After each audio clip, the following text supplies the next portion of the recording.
नमस्कार। आज सुनते हैं मौनी अमावस्या की कथा। पुराणों के अनुसार काशीपुर में एक ब्राह्मण रहा करता था। उसका नाम देवस्वामी था और उसकी पत्नी का नाम धनपति था। उसके 7 पुत्र और एक पुत्री थी। उसकी पुत्री का नाम गुणवती था।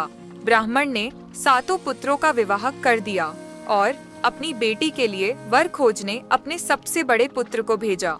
उसी दौरान किसी पंडित ने पुत्री की जन्म कुंडली देखी और कहा, 7 फेरे होते ही ये कन्या विधवा हो जाएगी।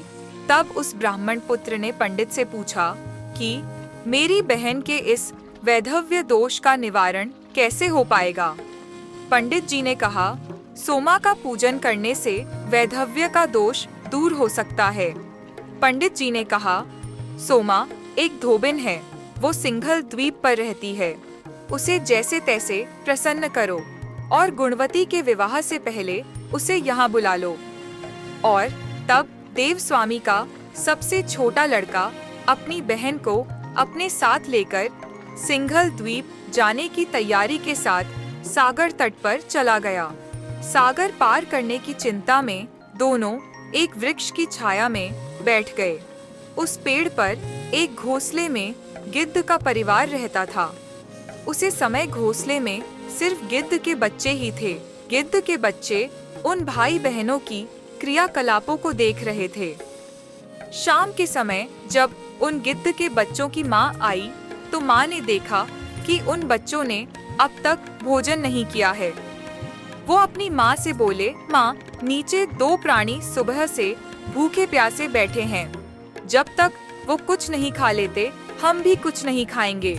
तब दया और ममता के वशीभूत गिद्ध माता उनके पास आई और बोली, मैंने आपकी इच्छाओं को जान लिया है। इस वन में जो भी फल फूल मिलेगा मैं उसे ले आती हूँ।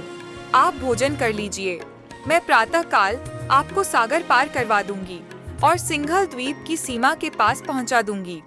और फिर वह दोनों भाई बहन माता गिद्ध की सहायता से सोमा के यहाँ जा पहुँचे। वे सुबह उठकर सोमा का घर झाड़ कर लिप दिया करते, जिससे सोमा प्रसन्न हो जाए। एक दिन सोमा ने अपनी बहू से पूछा, हमारे घर की सफाई कौन करता है? सभी बहू ने कहा, ये तो हम खुद ही करते हैं। हमारे सिवाय बाहर से आकर इस काम को कौन करेगा?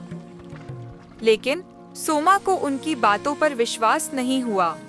एक दिन उसने इस रहस्य को जानना चाहा। वो सारी रात जगी और सब कुछ उसने प्रत्यक्ष अपनी आंखों से देखा। तब सोमा ने उन भाई बहनों से बात करी। भाई ने सोमा के विधवा होने की सारी बात उसे बता दी। सोमा ने उनके श्रम साधना और सेवा से प्रसन्न होकर उचित समय पर उनके घर पहुंचने का वचन दे दिया और कन्या के वैधव्य दोष का निवारण करने का आश्वासन दे दिया। मगर भाई ने उनसे अपने साथ चलने का आग्रह किया। आग्रह करने पर सोमा भी उनके साथ चल दी। चलते समय सोमा ने अपनी बहू से कहा, मेरी अनुपस्थित में यदि किसी का देहांत हो जाए तो उसके शरीर को नष्ट मत करना, मेरा इंतजार करना। और फिर सोमा भाई बहन के साथ कांचीपुरा पहुंच गई। दूसरे दिन गुणवती के विवाह का कार्यक्रम तय हो गया। 7 फेरे होते होते उसका पति मार गया। सोमा ने तुरंत अपने संचित पुण्य का फल गुणवती को दे दिया और ऐसा करते ही गुणवती का पति तुरंत जीवित हो उठा। सोमा उन्हें आशीर्वाद देकर अपनी घर चली गई। उधर गुणवती को अपने पुण्य का फल देने से सोमा के पुत्र, दामाद और पति की मृत्यु हो गई। सोमा ने पुण्य फल संचित करने के लिए मौनी अमावस्या के दिन पीपल वृक्ष की छाया में विष्णु जी का पूजन करके 108 परिक्रमाएं की और ऐसा करते ही उसके परिवार के जो भी लोग मरे थे वो जीवित हो उठे।